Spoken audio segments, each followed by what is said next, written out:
자, 290페이지 태양에너지의 생성과 전환에 대해서 학습을 하도록 하겠습니다. 네, 활동 내용은 뭐 별다른 게 아니니까 넘어가도록 하고요. 마찬가지로 학습 목표 다시 한번 확인합시다. 첫 번째, 태양에서 일어나는 수소핵 융합 반응이라는 게 있대요. 네, 태양에서는 수소핵 융합 반응이 일어나고 이 과정에서 에너지가 생성된다니까 그걸 설명할 수 있으면 되겠죠. 자, 두 번째는 핵융합 반응에서 질량 결손으로 에너지가 생성되는 원리를 설명한다. 이미 설명되어 있네요. 핵융합 반응에서 에너지가 생성되는 원리는 뭐다? 질량 결손과 관련이 있는 어떤 원리가 나온다라는 이야기입니다. 그래서 질량 결손이 어떻게 에너지의 생성으로 연결되는지가 나와 있을 테니까 그거를 파악해서 설명할 수 있으면 되겠죠. 자, 세 번째 학습 목표는 태양에너지가 지구에서 다양한 에너지로 전환되는 과정을 추론할 수 있다. 네, 다양한 에너지로 태양에너지가 전환이 되어서 지구에서 사용이 되니까 어떤 에너지로 전환되는지 요것들을 파악하면 된다라는 얘기네요. 자, 다음 페이지로 넘어가도록 할게요. 자, 첫 번째로는 태양에너지 생성에 대한 이야기가 나와 있습니다. 그래서 태양에너지의 생성은 앞에 나와 있었던 것 같이 학습 목표에 있었죠. 무슨 반응이라고 했었죠? 네, 핵 융합 반응입니다. 핵 융합 반응이라고 하는 거는 여러분들 처음에 빅뱅 배울 때 배우셨어요. 빅뱅 핵융합. 그때 핵융합과 똑같습니다. 더 정확하게 얘기하면 어떤 핵이 융합을 하느냐? 수소핵이 융합을 합니다. 그래서 수소핵 융합 반응에 의해서 태양의 에너지가 생성된다. 이렇게 생각하시면 되겠고요. 수소핵 융합 반응이니까 뭐가 재료로 쓰인다는 얘기예요. 네, 수소의 핵이요. 그러니까 수소라고 하는 원소가 재료로 쓰인다라는 이야기죠. 그래서 수소들이 결합해서 뭘 만드느냐? 수소 다음 원소가 뭐였죠? 헬륨이었죠. 원자 번호 2번이요. 그래서 수소가 결합을 해서 결국은 뭘 만들어낸다? 헬륨을 만들어내는 이런 반응입니다. 근데 원소는 원래 안 바뀌어야 돼요. 그런데 이 원소가 바뀌어버린다라고 하는 것 자체는 화학적으로는 일어날 수가 없어요. 화학적으로 일어나는 거는 핵은 변화하지 않는 거고 그 원자 자체가 변화할 수가 없고 원자와 원자가 결합해서 새로운 물질, 즉 화합물이라든지 뭐 분자라든지 이런 것들이 만들어지는 거지 원자가 다른 원자로 바뀌어 버리는 일은 화학적으로는 일어나지 않습니다. 그래서 이 반응은 화학 반응이라고 하지 않고 핵 반응이다 이렇게 불러요. 핵이 변화하는 반응이기 때문에 화학 반응과의 차이점마다 화학 반응에서는 원자, 핵은 바뀌지 않는다라는 거 참고로 알아두세요. 자, 그래서 핵 융합 반응을 하는데 수소와 헬륨의 질량의 차이를 보면 금방 알 수 있어요. 수소는 원자 번호도 1번이고 질량도 1 정도밖에 안 돼요. 근데 헬륨은 원자 번호는 2번인데 질량은 4가 됩니다. 그러니까 질량의 차이를 봤을 때 벌써 4배나 되잖아요. 수소 질량의 4배가 헬륨이니까 헬륨을 만들기 위해서 수소만 가지고 헬륨 만들어야 되는데 수소 질량의 4배니까 결국은 어떻게 해야 되겠어요? 수소 4개가 필요하겠죠. 그래서 4개의 수소가 결합을 해서 핵 융합이 되면서 하나의 헬륨으로 바뀌는 이런 과정이 바로 핵 융합 반응의 가장 기본적인 반응식이 됩니다. 그래서 이걸 좀 기억하고서 내용을 한번 같이 살펴보도록 할게요. 자, 첫 번째 나와 있는 거는 지구에서 사용하는 에너지, 뭐 지각 변동 원인이 되는 지구 내부의 에너지를 제외하면 대부분 뭐다? 태양에서 나온다. 네, 지구에서 사용하는 에너지, 우리 지구 시스템의 에너지 원하고 3개 배웠죠. 뭐뭐 있었어요? 태양 에너지하고 그 다음에 지구 내부 에너지 있었죠. 그 다음에 또 뭐 하나 더 있었는데 네, 조력 에너지라고 하는 거 있었죠. 네, 이렇게 3가지입니다. 태양 에너지, 지구의 내부 에너지, 조력 에너지 이렇게 3가지 중에서 가장 많은 양을 차지하는 건 태양 에너지였잖아요. 98%였나요? 거의 98% 정도가 태양 에너지였던 걸로 기억이 나는데 네, 거의 모든 양을 태양 에너지가 거의 대부분을 다 차지하고 있었다 이렇게 돼 있었죠. 그래서 태양 에너지를 한번 알아보자. 태양 에너지는 대체 어떻게 생성되느냐, 어떻게 해서 태양 에너지가 만들어지느냐 이 얘기를 해보자는 얘기입니다. 자, 계속 좀 읽어보시면 태양은 대부분 뭘로 이루어져 있다? 수소와 헬륨으로 이루어져 있다. 수소가 대부분입니다. 이 수소들이 아까 얘기했던 핵융합 반응을 통해서 헬륨으로 바뀌는 거예요. 그래서 헬륨이 있는 겁니다. 헬륨이 있는 이유는 수소핵 융합 반응에 의해서 생겨난 헬륨들이 존재하는 거다. 이 정도로 알아두시면 되겠고요. 자, 태양의 중심부는 얼마? 약 1500만 켈빈 정도 된대요. 많이 뜨겁겠죠. 그래서 초고온 상태다 이렇게 돼 있네요. 그래서 초고온 상태에서는 원자 핵이 전자가 원자 핵으로부터 분리됩니다. 원자 상태에 있는 게 아니라. 그래서 수소는 원래 양성자 하나가 원자 핵을 이루고 있고요. 자, 수소 원자의 구조를 보면 중심부에 원자 핵이 양성자만 하나 있어요. 그리고 주변부에 전자 하나가 이 수소 원자 핵 주변을 미친 듯이 돌아다니는 그런 형태로 되어 있단 말이에요. 그런데 온도가 너무 높다 보니까 이 원자 핵이 이 가운데 안 있고 그냥 막 떨어져 나가가지고 각각 따로따로 놀고 있는, 그래서 양성자 따로 전자 따로 그냥 각각 따로따로 돌아다니면서 미친듯이 움직이고 있는 이런 상태를 무슨 상태라고 부르냐면 플라즈마 상태라고 불러요. 그래서 플라즈마 상태로 존재한다.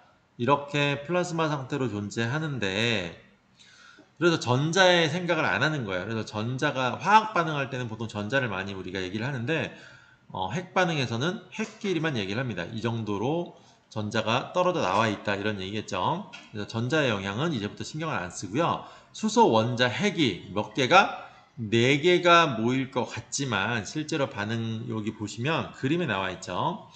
2개가 반응해서 합쳐집니다. 이렇게 2개짜리 여기 하얗게 되어 있는 게 중성자라고 나와 있잖아요.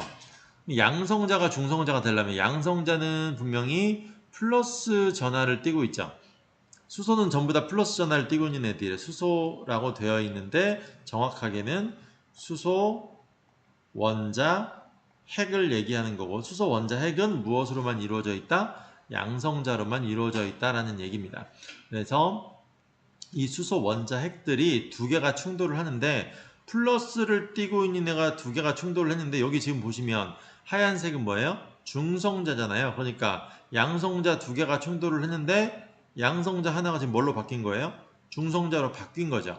그러니까 플러스를 띠고 있는 성질이 사라진 게 중성자잖아요. 그래서 플러스를 띠고 있는 성질이 사라지는데 어떤 방식으로 사라지느냐?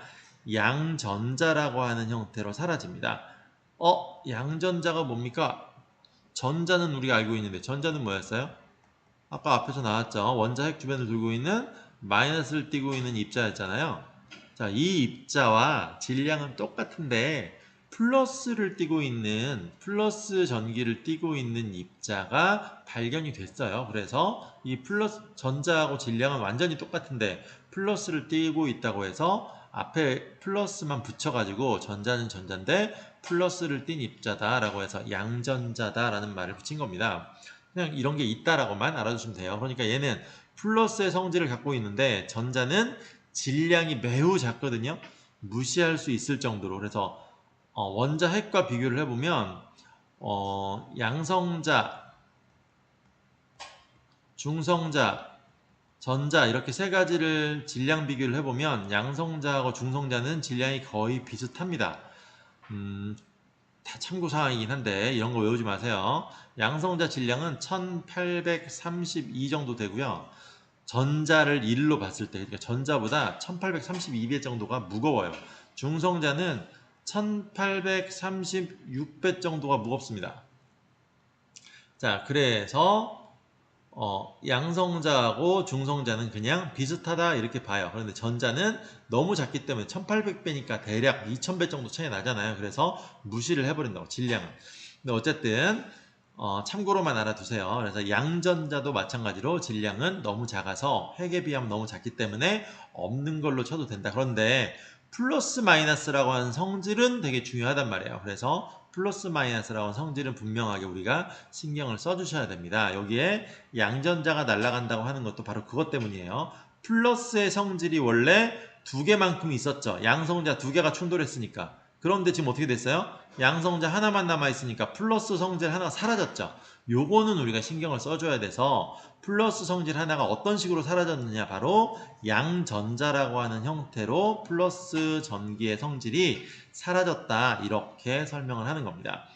자, 그 다음에 다시 또 한 번 충돌을 하게 되는데, 일단 여기부터 정리를 하고 가시면, 이렇게 해서 양성자 하나, 중성자 하나 이렇게 결합되어 있는 형태를 뭐라고 부르느냐, 중수소 이렇게 불러요.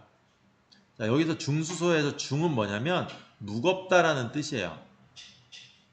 자, 그러니까 수소는 수소인데, 왜 수소냐면 수소는 뭘로 결정한다?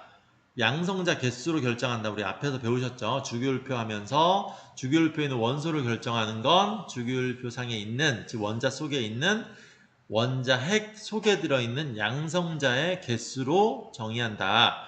기억나시나요? 그래서 양성자의 개수가 하나인 게 원자번호 1번, 양성자의 개수, 원자 핵 속에 양성자가 2개 있으면 원자번호 2번 이렇게 부른다고요.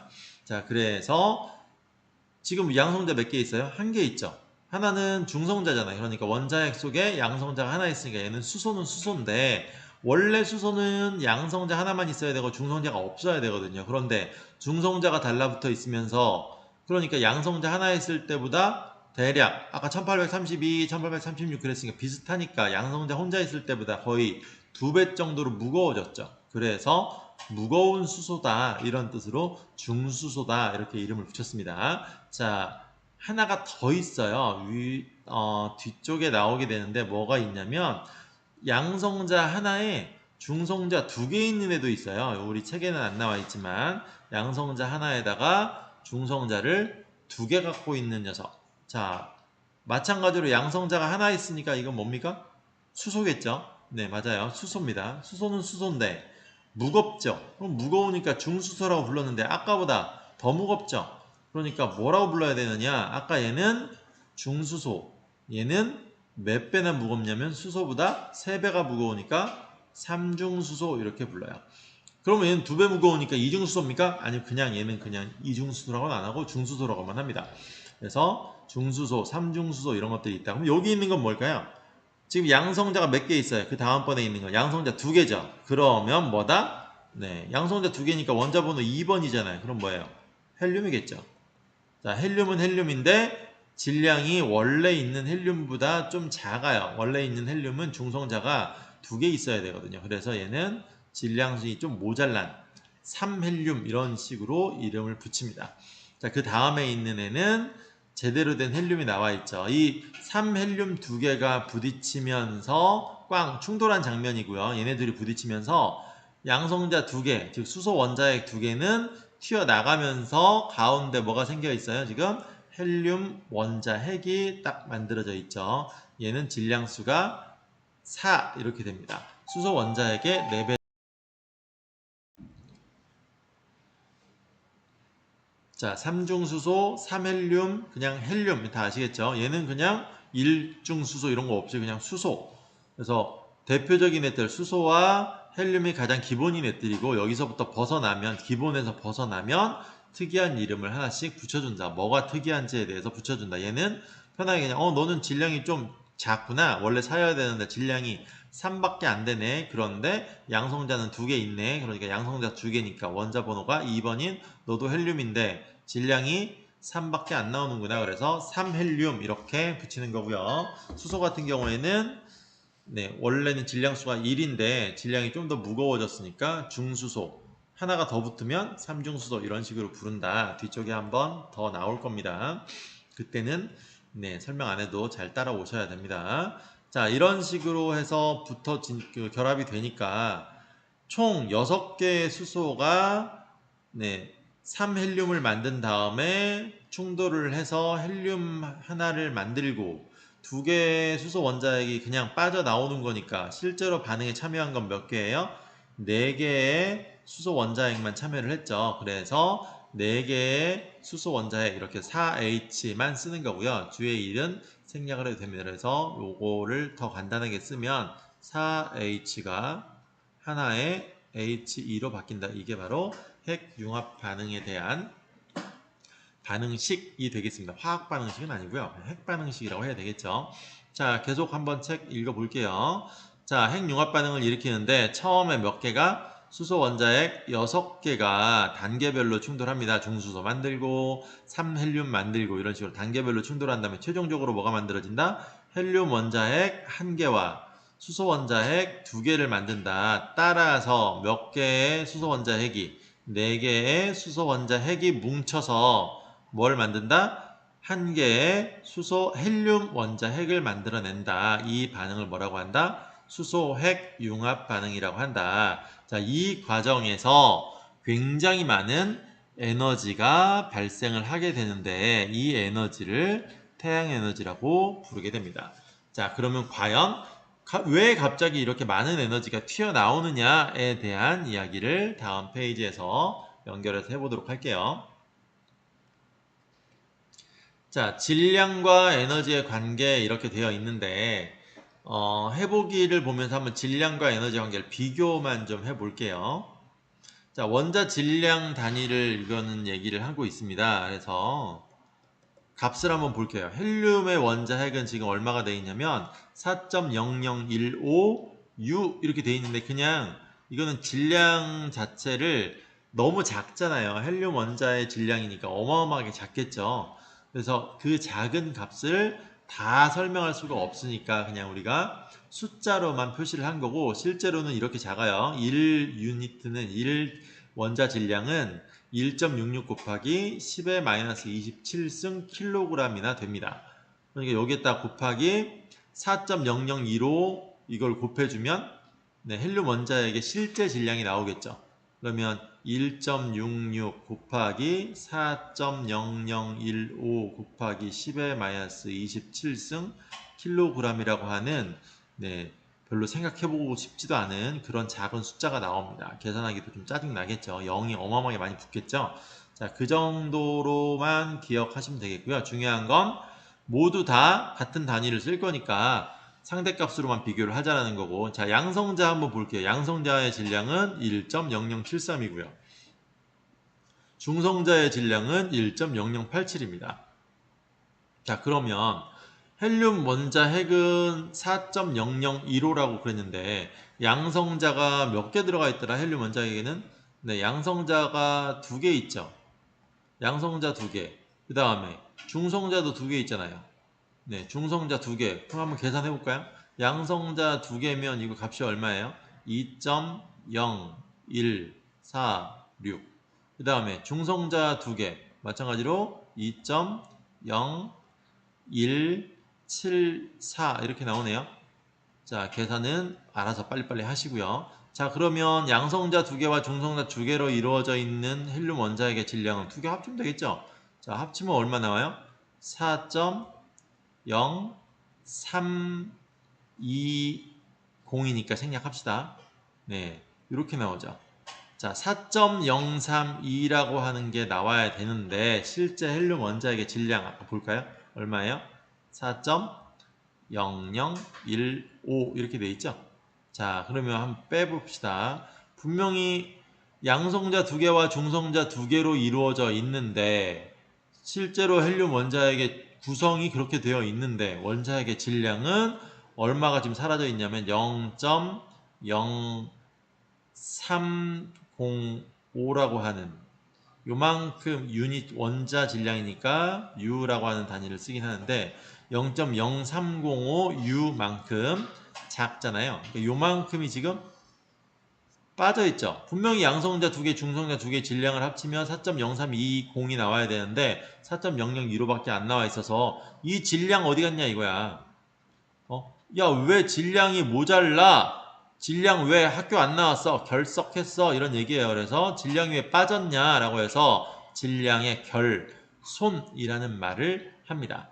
손은 손해봤다 이런 얘기고요. 결은 빠지다 라는 뜻이겠죠.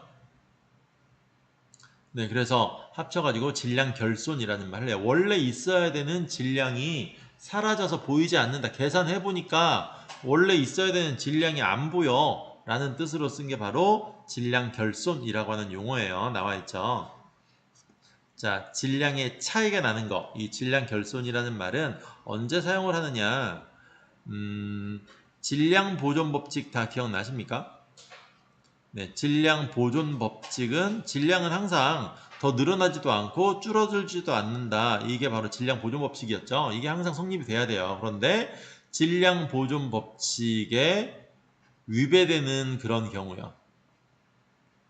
그래서 원래 질량이 늘어날 수도 없고 줄어들 수도 없다라고 우리가 알고 있잖아요. 그런데 이 질량 보존 법칙에 위배되는 상황이 발생할 때 그 위배되는 상황에 대해서 그 차이가 나는 이 위배된 상황에서 질량의 차이를 뭐라고 부른다? 바로 질량 결손이다. 이렇게 불러요.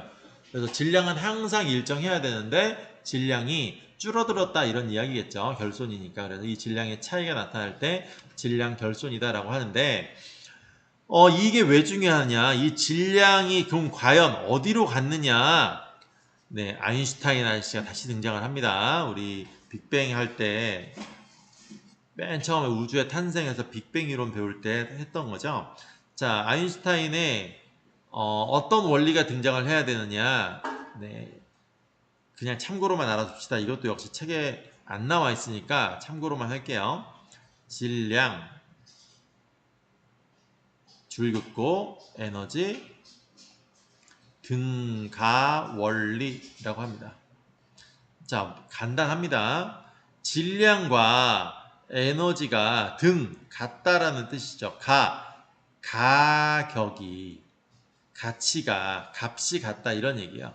그래서 질량과 에너지는 같은 값어치를 갖게 된다라고 하는 원리를 질량, 에너지, 등가 원리 이렇게 얘기를 해요. 그러니까 질량과 에너지는 값이 같다. 이게 무슨 뜻이냐면 서로가 전환된다 이런 얘기예요.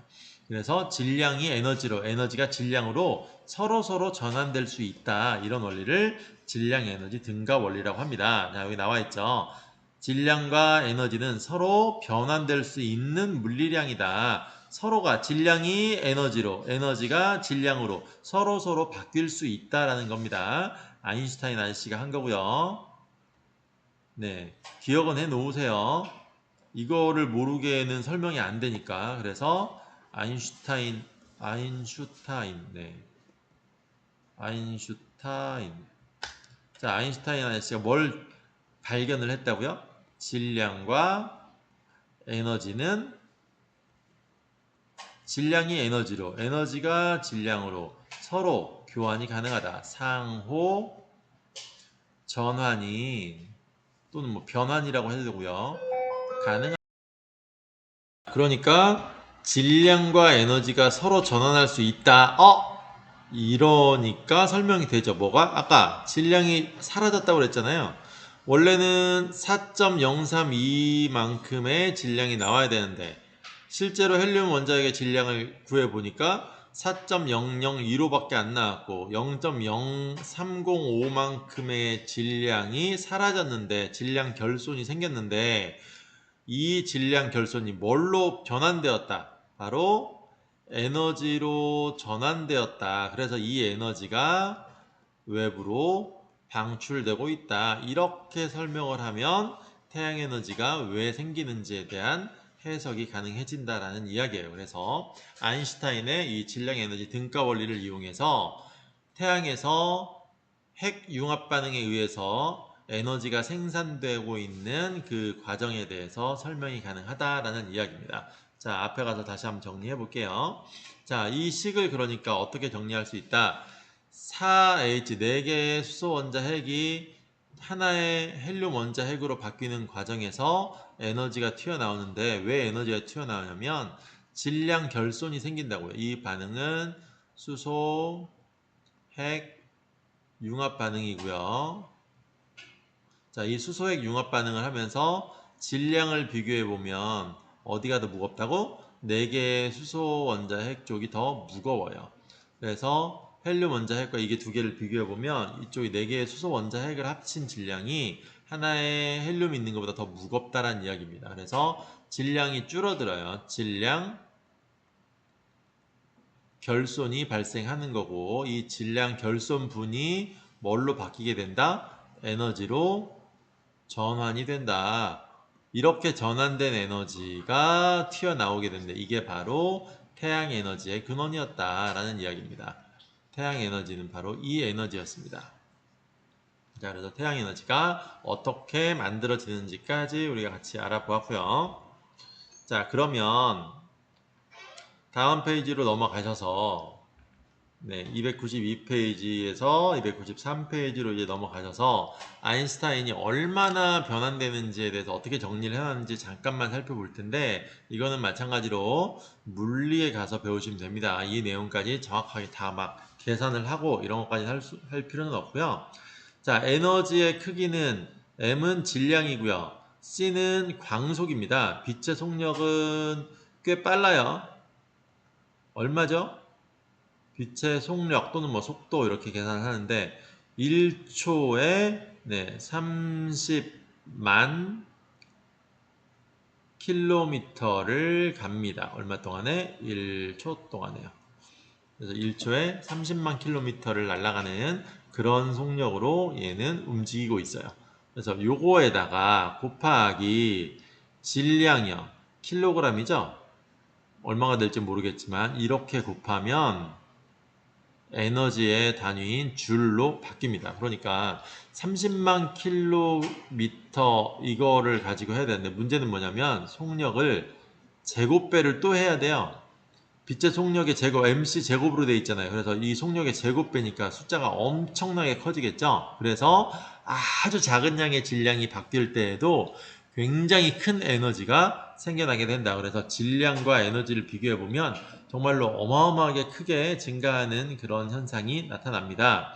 그래서 좀 기억을 해 놓으시고요. 감소한 질량이 얼마든지 간에 빛의 속력의 제곱배를 해가지고 커지는 이런 상황이 벌어지기 때문에 이걸 곱해줘야 되기 때문에 그러면 얼마가 돼요?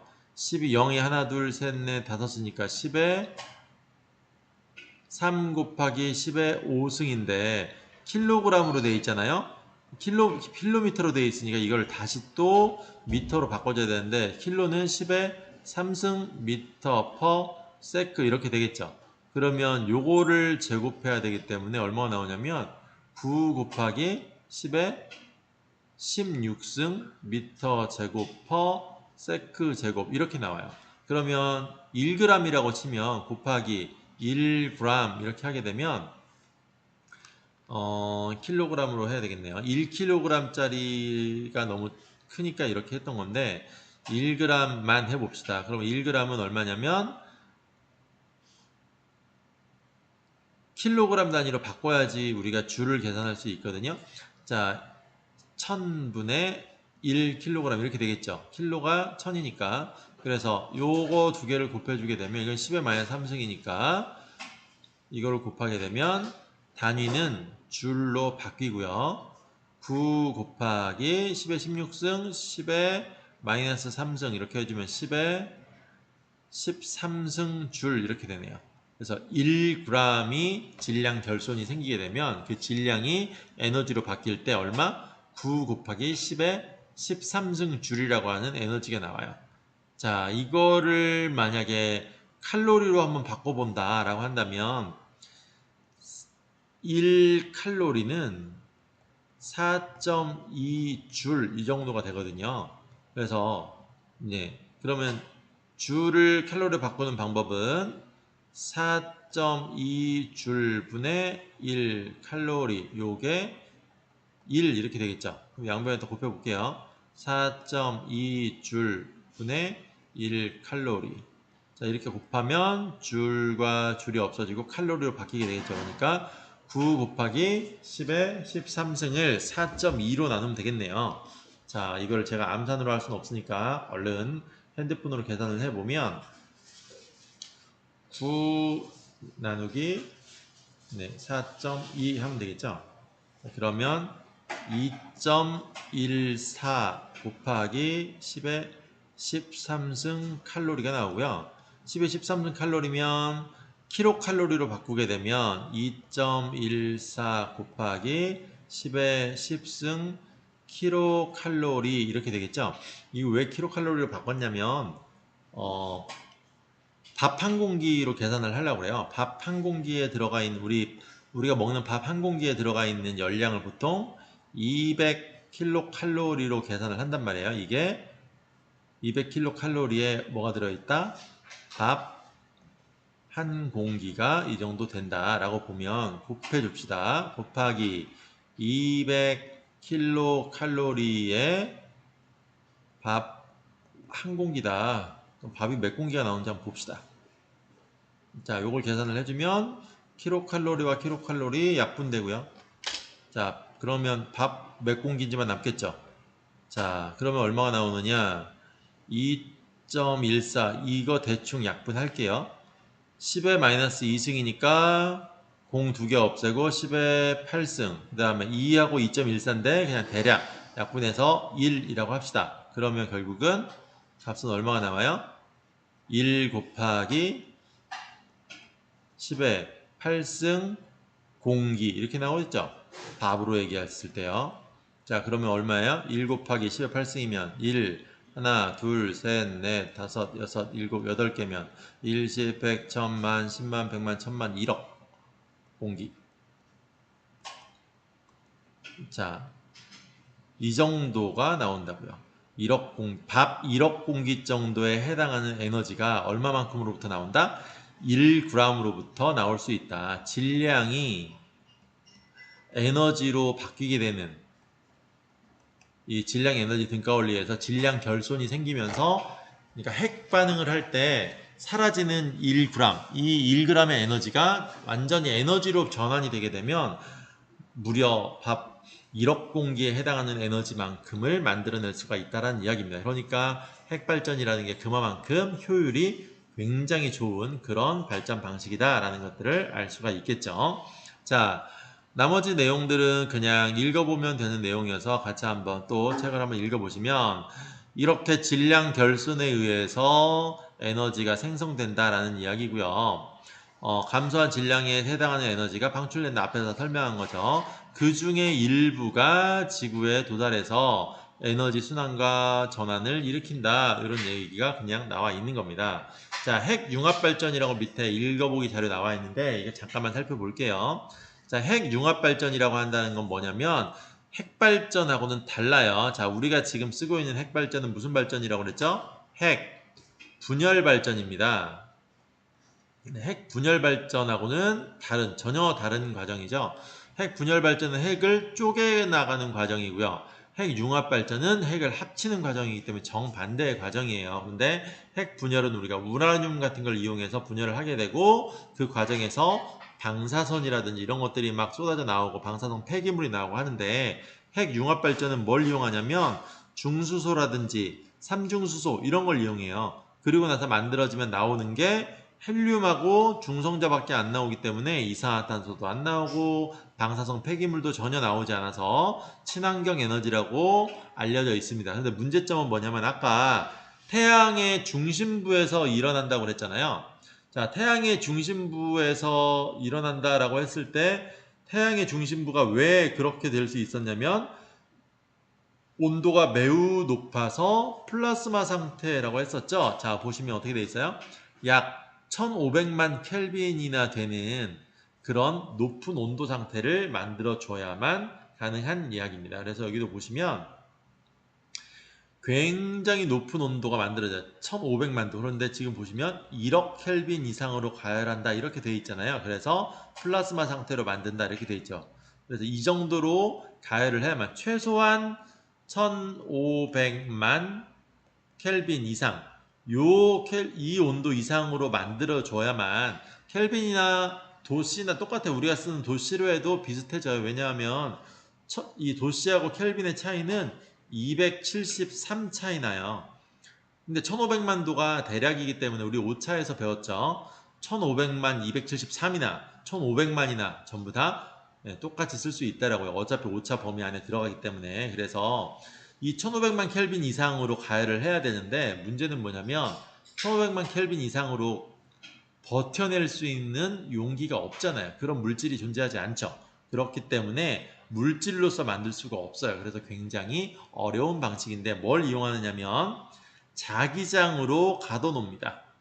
네, 자력을 이용해요. 그래서 자기장 안에다가 얘네들이 빠져나가지 않게 매우 강력한 자기장을 만들어가지고 그 자기장 내부에다가 얘네들이 이 원자 핵과 전자가 빠져나가지 못하게, 즉 플라즈마 상태로 만들고 이 플라즈마 상태로 되어 있는 애들이 자기장을 벗어나지 못하도록 가둬놓는 이런 역할을 네, 자석으로 하게 됩니다. 그래서 자석도 굉장히 강해야 되기 때문에 어떤 자석을 이용하냐면 초전도 자석이라고 하는 네, 자력을 굉장히 많이 크게 만들어낼 수 있는 그런 자석을 이용해서 한다라는 것들 한번 참고사항으로 알려두시면 되겠고요. 지금 실현이 됐다 안 됐다?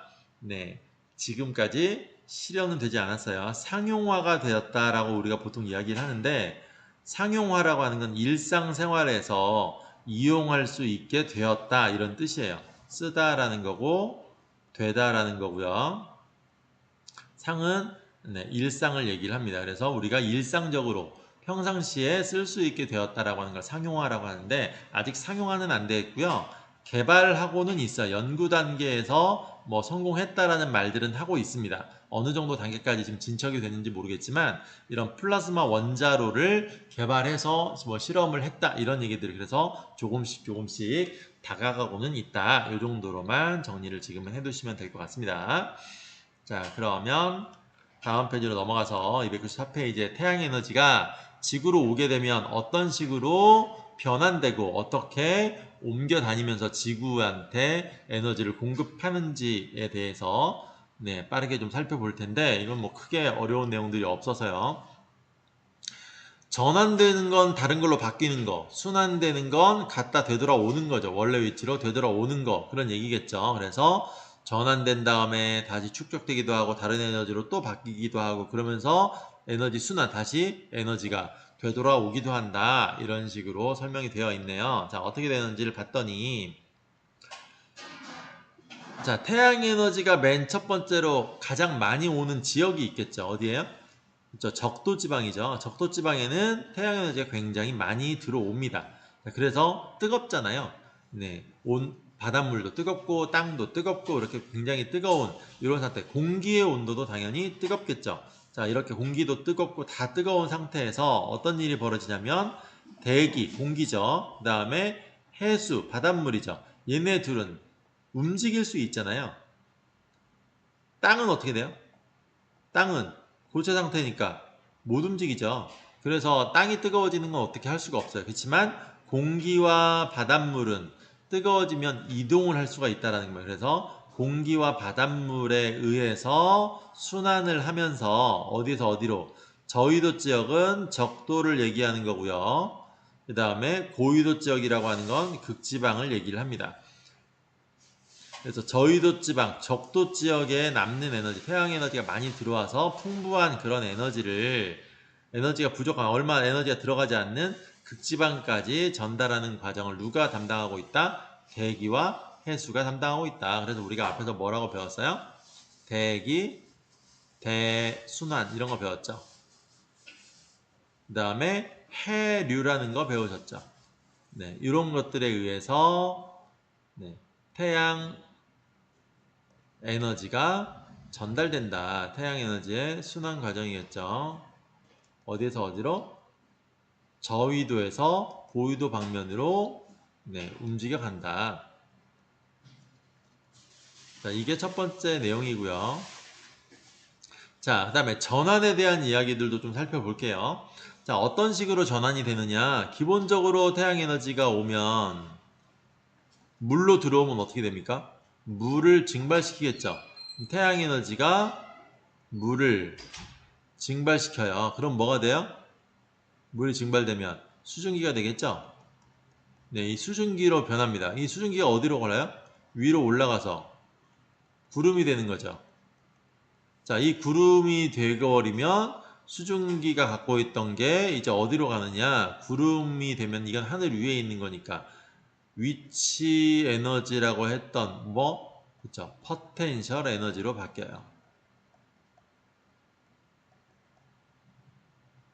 네, 포텐셜 에너지라는 걸로 바뀌게 된다. 그래서 이 포텐셜 에너지가 다시 땅으로 떨어지면서 네, 얘가 낙하하면서 운동 에너지로 바뀌고, 그 과정에서 바닥에 떨어져가고 충격을 주기도 하고 공기 중에 마찰로 열 에너지로 바뀌기도 하고 이런 식으로 다양한 형태로 변환이 된다.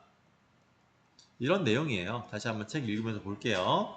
자, 태양 에너지는 기본적으로는 무슨 에너지? 열 에너지의 형태로 공기 중에 흡수되기도 하고 바닷물에 흡수되기도 하고요.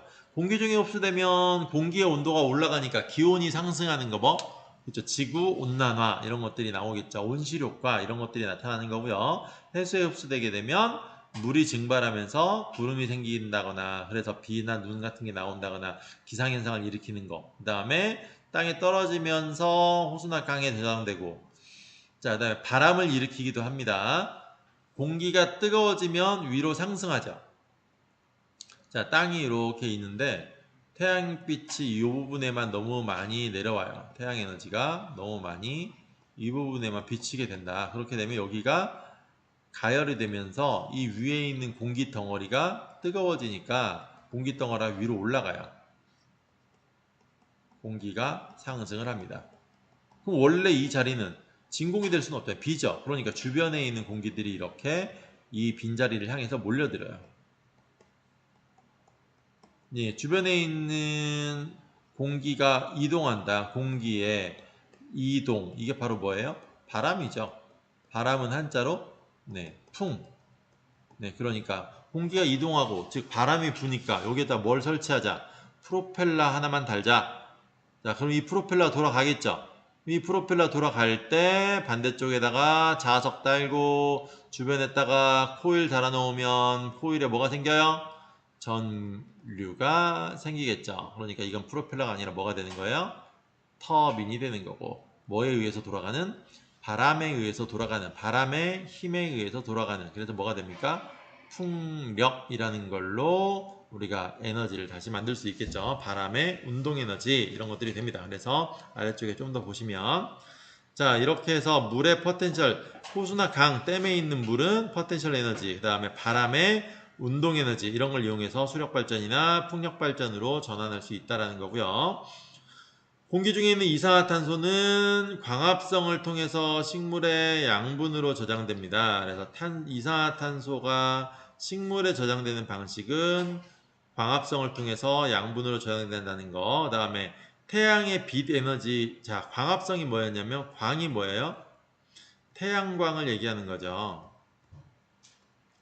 네, 그래서 광합성이라고 하는 건 결국 태양광을 이용해서 합친다라는 이야기야. 뭘 합쳐갖고 만들어낸다라는 겁니다. 그래서 광합성식 한번 다시 생각해 보시면 CO2가 6개가 모여요. 그 다음에 물도 6개가 모이고요. 그래서 C6H12개 O6라고 되어 있는 포도당을 만들고요. 그 다음에 6개의 산소를 만들어내는 이 과정이 광합성인데 이 탄소 6개를 합치는 과정 그래서 포도당을 만드는 과정이라고 해서 합성이라고 하는데 이때 뭘 이용한다? 빛 에너지를 이용한다. 이 빛 에너지가 바로 태양 에너지겠죠. 그래서 태양 에너지를 이용해서 탄소를 합친다라고 해서 광합성이라는 말을 붙여주고 있는 겁니다. 자, 이 광합성은 결국은 그럼 뭐예요? 빛 에너지를 포도당 안에다가 저장하는 과정인데 포도당에 있는 에너지는 뭐라고 불러요? 그렇죠? 화학 에너지라고 불렀죠. 그러니까 광합성이라고 하는 반응은 결국은 뭘 하기 위한 거다? 빛 에너지를 화학 에너지로 전환하는 과정이다라는 걸 우리가 알 수 있겠네요. 네, 그래서 생명체에 의해서 식물들이죠. 식물에 의해서 이렇게 빛 에너지는 화학 에너지의 형태로 저장이 되는 전환이 되는 이런 일도 지구에서는 일어난다라는 얘기입니다. 자, 다음 페이지로 가시면 그 생명체는 이제 어떻게 되는지 포도당을 먹고 살이 찌운 그래서 살찐 생명체는 결국 어떤 일이 벌어지느냐 그 다음 과정을 보시면 어떻게 돼 있어요? 석탄이나 석유, 천연가스 얘네들로 바뀔 수 있어요. 석탄은 뭐예요? 과거에 살았던 식물 석유하고 천연가스는 과거에 살았던 미생물들이에요. 동물성이긴 한데 미생물이라고 보통 불러요. 얘네들이기 때문에 결국은 생명체잖아요. 그러니까 생명체가 아까 광합성을 해서 나온 거를 다른 동물들이 뜯어 먹었고 미생물이 다 뜯어 먹으니까 결국 그 화학 에너지를 애들이 먹은 거고, 먹은 상태에서 뼈가 돼가지고 시체가 돼가지고 묻혀 있다가 네, 다시 튀어나오니까 얘는 석탄, 석유, 천연가스가 되었으니까 화학 에너지로 아직은 유지가 되는데 조금 다른 형태의 화학 에너지죠. 이걸 이용해서 뭘 합니까? 연료로 삼아서 연소 과정을 이용해서 뭐 그쵸, 화력 발전이라는 걸 하죠. 그러니까 전기 에너지로 우리가 사용하기도 하고, 자동차나 버스의 연료로 사용할 때는 움직이는 기구들이니까 운동 에너지로 전환되기도 하고, 이렇게 다양한 방식으로 전환이 되면서 사용하고 있다라는 이야기들이 나와 있으니까 한번 잘 보시고요. 요 그림도 한번은 쭉 쳐다보세요. 어떤 일들이 어떻게 변해가고 있는지 한번 쭉 살펴보시면 시험에 도움이 되겠죠. 자, 마지막 한번 볼까요? 스스로 해결하렵니다. 태양에너지가 직접 전환되어 사용하는 사례들 한번 보시고요. 축적된 후 에너지 자원으로 사용되는 사례는 뭐 태양전지 이런 것들이 있을 거고, 직접 전환되는 것들, 태양광 발전 이런 것들 얘기하면 된다는 거죠. 태양에너지가 건축, 채광, 농업, 살균 등에 사용되는 예. 태양살균 알아요? 태양광으로 살균하는 거? 예, 햇빛에다가 뭐 널어놓는 것들이 다 태양광으로 살균하는 거고요. 가능합니다. 그 다음에 건축에 사용되는 거. 건축에는 태양 에너지를 이용해서 보통은 태양광 창문을 만드는 회사들도, 그 건물들도 요새 나오고 있고요. 건축물 지붕 쪽에다가 태양광 패널, 태양전지 패널을 설치하긴 하죠. 태양 에너지가 채광에 이용된다. 이건 이제 자연 조명이라고 해서 천장을 뚫어 놓는 거예요. 유리로 덮어놔요. 그런 다음에. 그러면 어떻게 될까요? 낮에 해가 뜨면 그 천장을 통해서 빛이 들어오겠죠. 그러면 내부가 마치 불을 켜놓은 것처럼 이렇게 밝아지는 거. 그래서 자연 채광을 이용하는 이런 방법이 있고요. 농업에 이용하는 거, 태양에너지를 농업에 이용하는 건 너무 기본적인 거죠. 농산물들이 다 광합성을 해야 되니까 농업에서 당연히 태양에너지가 없으면 식물 키우기 힘들겠죠.